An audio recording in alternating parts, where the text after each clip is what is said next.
Hamburger, the ultimate American sandwich, built on a simple but genius idea: ground beef, fire, and a soft bun. Its roots trace to Hamburg, Germany, where sailors brought minced beef patties to America in the 19th century.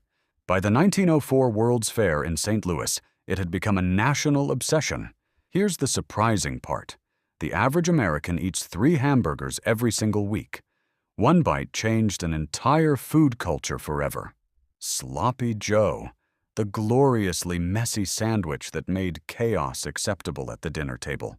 Seasoned ground beef, tangy tomato sauce, a soft bun barely holding it together. Its origins point to a cook named Joe in a Sioux City, Iowa diner around the 1930s.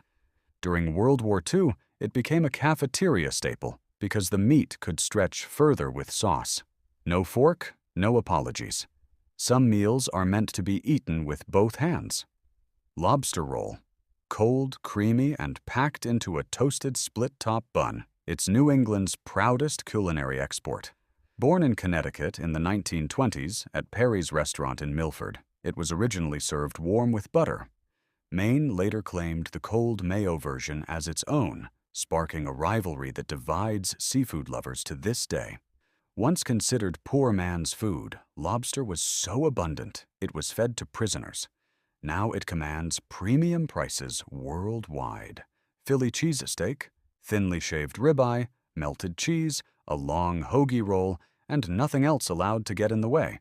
Born in Philadelphia in the 1930s, Pat Olivieri, a hot dog vendor, tossed beef on his grill and created an icon by accident.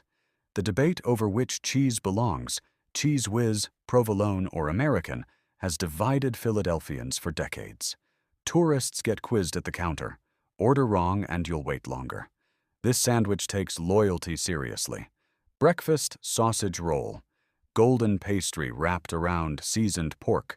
Simple enough to hold in one hand, but satisfying enough to carry you through the morning. Britain baked this icon into its culture centuries ago, with early versions appearing at Victorian market stalls. Greggs, the UK bakery chain, sells nearly 2.5 million sausage rolls every single week.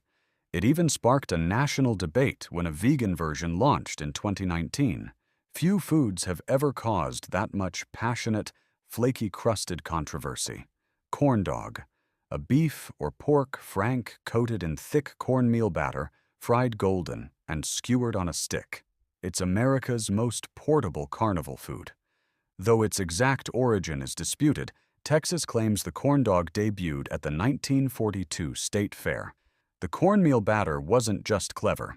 It protected vendors from strict beef regulations during wartime rationing. Today, over 500 million corn dogs are consumed in the U.S. annually. Sometimes, the best ideas come wrapped in the simplest coating. Po' boy sandwich, a Louisiana legend built on French bread so crisp it shatters, stuffed with fried shrimp, oysters, or roast beef, and dressed with lettuce, tomato, and mayo.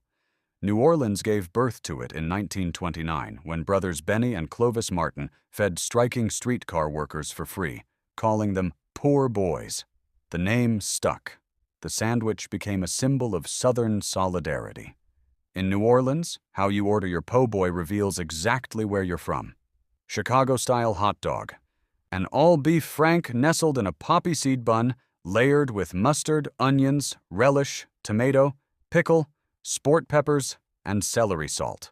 7 toppings. 0 exceptions. Born during the Great Depression at Fluky's stand in 1929, it gave hungry Chicagoans a full meal for a nickel. The rule everyone knows: never add ketchup.